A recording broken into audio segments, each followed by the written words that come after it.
Hey, what's good, y'all? Welcome back to the Mosh Pit. Let's get it jumping today. I hope everybody's doing well, and I just want to say thank you for watching my last video. I'm still building everything out. So if you enjoy what you're hearing, like, subscribe, maybe leave a comment. I can't force you to do anything, but I want to build a community, and I really feel that talking to y'all is the best way to do that. So that's enough talking from me for right now. Let's get into it. Just by writing a title like that, I can feel some of your eyes rolling or some skepticism emanating. But I promise you, A, I'm being very serious, and B, no, I'm not secretly 9 years old. On the surface, pro wrestling may seem like a fake violence written for an audience too childish to appreciate real combat sports, but there is a beauty and art to professional wrestling that can be recreated elsewhere when done correctly. As someone who's always been interested in storytelling, I mean, look at what I do with this. Getting back into wrestling as an adult introduced me to new forms of storytelling that I never knew could have existed. Cue the Pharrell type beat, because I can't afford to use real Pharrell beats.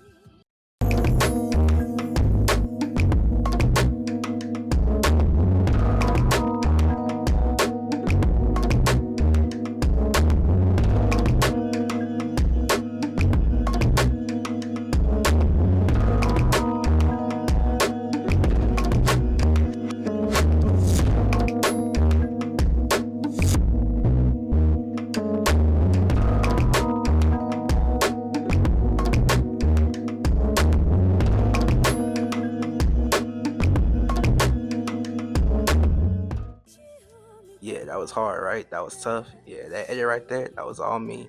Finding the clips, cutting them up, putting them together, getting the music. I ain't make the music, that's not my specialty yet. We'll see, maybe one day. But that wasn't me. I found it on YouTube. But otherwise, that was all me giving my nines, my tens.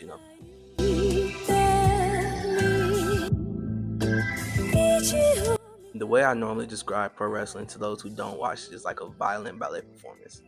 The description creates a hilarious visual in their mind, but it sets up the way I talk about it in a way that other analogies don't, at least for me. The person or people across from you in the ring are your dance partners, and your job is to make both of you look good and make sure your partner gets back home and is close to the same health as they were stepping into the ring.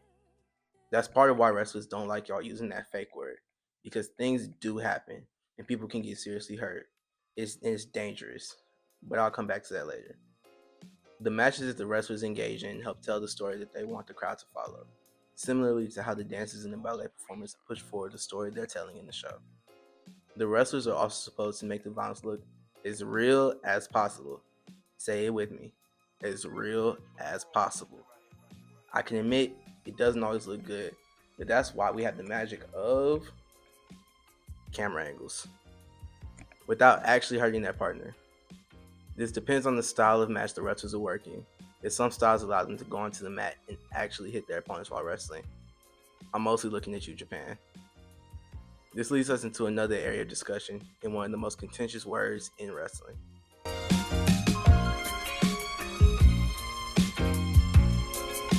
I've had the discussion hundreds of times over on both sides of the argument. I'm sure for everyone, it's gone something like this. Well, yeah, I really enjoy watching pro wrestling from time to time. It's one of my hobbies. You watch pro wrestling? Pro wrestling, you mean like WWE? Oh, you like that fake fighting, don't you? Alright, so look, I'm gonna tell y'all now. If you ever happen to run into someone who says they're a pro wrestler, don't use the word fake around them. It's resulting in interviewers getting slapped and lawsuits, and a lot of those wrestlers are bigger in person, and they look big on TV. Now, I'm not a wrestler, but I've taken a bump and some moves from wrestlers, and I can tell you this. You can't fake falling backwards taking a bump onto the mat, or someone double stomping your gut. Shout out WWA 4 champion Grayson Pierce. He did the move safely, I just wasn't ready to take the move in that moment. Moving on to experiences I haven't had. You can't fake a chop to the chest. And if you don't know what that is, look up Miyu Watanabe Chops Reporter. I'll also link the video in the bio down below. Or you can't fake jumping from a balcony 20 feet in the air onto nothing but a wooden table. Shout out Jeff Hardy. Wrestlers and trainers work to make moves as safe as possible to perform on other people for both parties, but you can only do so much, and a lot of moves hurt regardless. They take a beating to their bodies to entertain crowds, whether it be 10 people or 10,000 in attendance. The winner is often predetermined in many matches, but the violence used to determine the outcome is very real, and the pain these performers endure to entertain the audience is even more real. One of my favorite matches is the 1998 Hell in a Cell 2 match between Mick Foley, who went by Mankind at the time, if you're interested in watching the match, and The Undertaker. Before watching that match in 2023, I knew for a fact that Mick Foley was alive and well. Watching that match for the first time, however, I fully believed he died right there in the middle of that arena, at least twice. I'm not even kidding. The first time was when Undertaker tossed him off the top of the cage onto an announcer's table about 25 feet below them on the ground. The second time was when Undertaker chokeslammed Foley through the top of the cage about 18 to 20 feet straight down to the ring, with the chair following and smacking him hard in the mouth upon landing. In those moments, I held my breath waiting to see if this man, who in the back of my mind I knew was fully alive and well, was here on this earth and kicking, still with us in the land of the living. That's a double entendre. That was also an Undertaker joke. I don't know if y'all got it. But there lies the beauty of professional wrestling. It suspends your disbelief.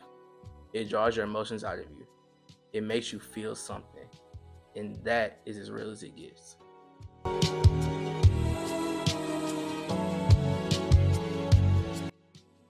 WWE Hall of Famer and the once strongest man in the world, Mark Henry, has a quote about wrestling that I think really encompasses what I'm trying to say.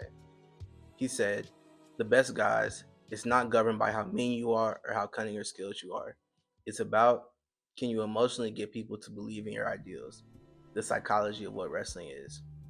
Typically, when I watch wrestling, I'm watching with my friends or with family. It's more fun when done with others because you feed on each other's emotions and it heightens the experience for all of you.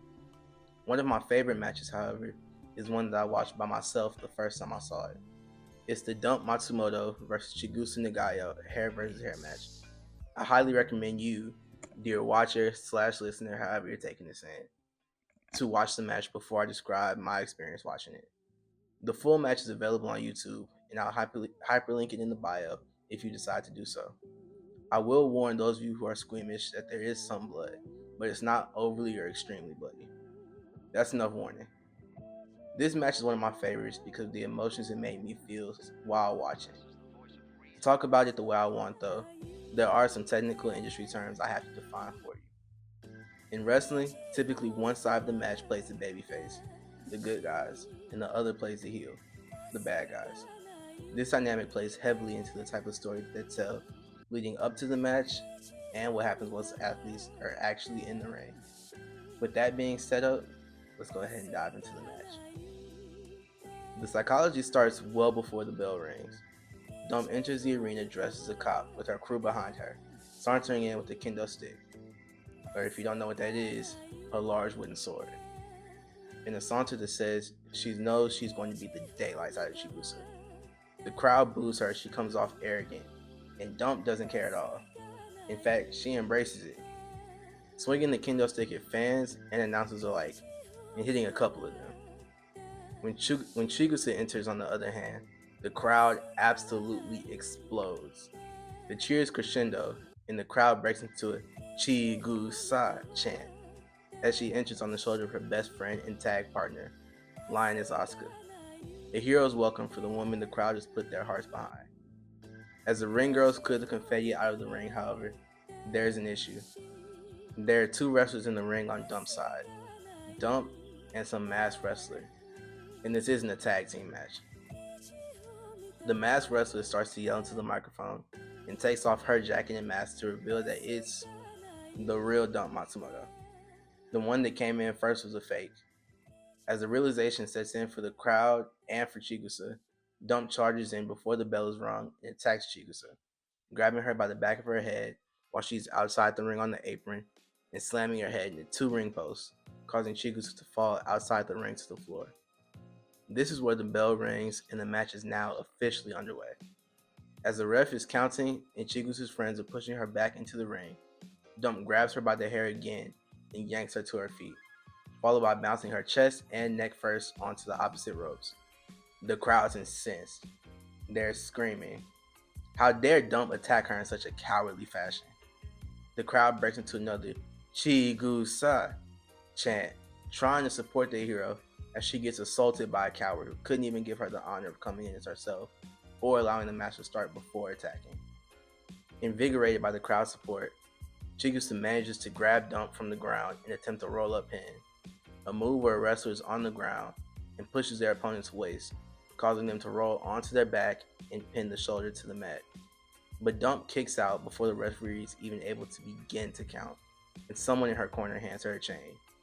This is where the cheating starts, hence where the heel term comes in. She wraps the chain around her hand and begins to violently beat Chigusa over the head with it. As Chigusa lies on the mat, Dump stands over her like a leopard stalking her prey. She doesn't even attempt to pin. The crowd's cries and protests begin to get louder as a realization watches over them. Dump doesn't just want to beat Chigusa, she wants to break her. Dump wraps the chain around Chigusa's neck and yanks her to her feet once again. She forces Chigusa into the corner, then uses the makeshift dog collar to toss her across the ring by the neck. Dump proceeds to stalk Chigusa in the ring, pull Chigusa up to a sitting position, and take the chain and tighten it around her neck, cutting off the air in the room. As one of Chigusa's team members attempts to attack the ref so that she can help her friend, Dump taunts the crowd, Chigusa's team, and Chigusa herself. The ref proceeds to take the chain from her, but Dump doesn't stop her assault. She grabs Chigusa by the hair again and slams her face to the floor. Dump then sits on Chigusa's spine and pulls her face up, stretching her spine and showing the crowd the face of their hero. Without words, she's telling the crowd, "Look at your hero. Look at what I did to her. Your support and your hopes mean nothing. None of you can save her. She can't even save herself." As much as I would love to talk about the entire match, I'll stop here at about 6.5 minutes into the match. I do want to talk about the ending a bit, and this is your absolute last spoiler warning. Part of the reason I love this match is the storytelling in the ring. Even though she's beaten and bloody, Chigusa fights for her life for the entirety of the match. The crowd rallies behind her, and she rewards them for their faith by continuing to fight through it all. All of the pain, the exhaustion, the blood in her eyes. She fights through it all. And then there's Dump. And like Thanos, Dump is inevitable. Every time Chigusa starts to get a bit of momentum and the crowd starts to rise with hope, she cuts it off abruptly. Chigusa's posse tries to throw in the towel for her, to force her to stop, to save her from herself, but she throws it back out of the ring. She'll never give up. She tries to attack Dump one more time, but after a final chair shot to the head, Chigusa falls down and the ref starts the 10 count for her to get back up, to keep fighting, and she tries with everything left in her. She reaches out hoping for one more push, one more burst of energy, but she can't. Her body gives out on her. The ref reaches 10 and goes to Dump, who's been strutting around the ring and taunting everyone watching this whole time, and raises her hand in victory. The bell rings and the crowd is stunned. Their hero lost. Their hope and her dreams meant nothing in the end. Her fighting spirit wasn't strong enough to overcome her body breaking down. And that's when everyone remembers the stipulation to this match. Hair versus hair. The match is over, but the embarrassment and loss isn't finished yet. Lioness Asuka has to be held back as she's irate at ringside. She's screaming, crying, reaching out to save her tag partner, as they've done for each other countless times over the years. But this one isn't her fight, and Chigusa agreed to the terms. The hair must go. Chigusa's team tries to rush the ring to protect their hero and pull her out of the ring. Chigusa grabs a mic and cries in protest, saying that Dump didn't beat her fairly, but it's no use. The match has already been called, and Dump sets up a singular chair in the middle of the ring, completely unfazed by Chigusa's words. Dump and her gang eventually have to go outside the ring and grab Chigusa with the previously used chain and pull her back into the ring. Dump once again chokes Chigusa as she takes a razor to her head and shaves one lock of hair off. Then more. Asuka tries to fight for her teammate one more time, but Dump has her surrounded and pulled away from Chigusa. The crowd is screaming. There are people visibly and audibly sobbing. Chigusa herself is sobbing in the middle of the ring in embarrassment and shame. Once Dump has sufficiently shaved half her head, she allows Asuka to save her. The Shiga's team rushes in to protect her, covering her hair with a towel. Dump gets on the mic one more time to taunt, then everyone leaves.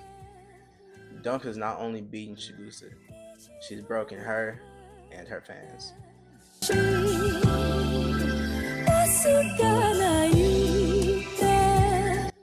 I love wrestling because it tells very real stories. Like in the case of the Dump vs. Chigusa match, sometimes you can give something your all and you still lose. Sometimes the underdog slays a giant. Sometimes you climb the hill and reach the mountaintop, only to tumble back down to earth. Sometimes the only way you can win is because you have people behind you who support you when you're not yet strong enough to support yourself. Sometimes life tests you, and you can't beat it until you find a power deep within yourself that you didn't know you had. Sometimes there are too many obstacles to win, and you must find a way to navigate them and come out better on the other side. Wrestling teaches us about ourselves and who we are. One of the first things my homies who got me back into wrestling told me was, wrestling reflects the real world. The more I watch wrestling, the more I see that they were right. Now, yes, some of the stories, characters, and actions are over the top.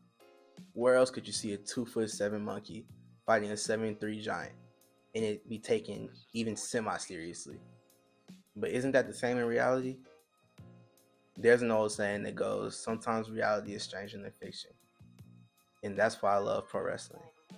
It allows us to hold a mirror up to ourselves and see what we believe and who we are as people at our core. It does what good storytelling is supposed to do. It makes us think about ourselves. And there's nothing that's more real than that.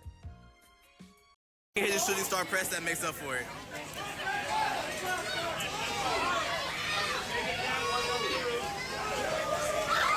Oh my God!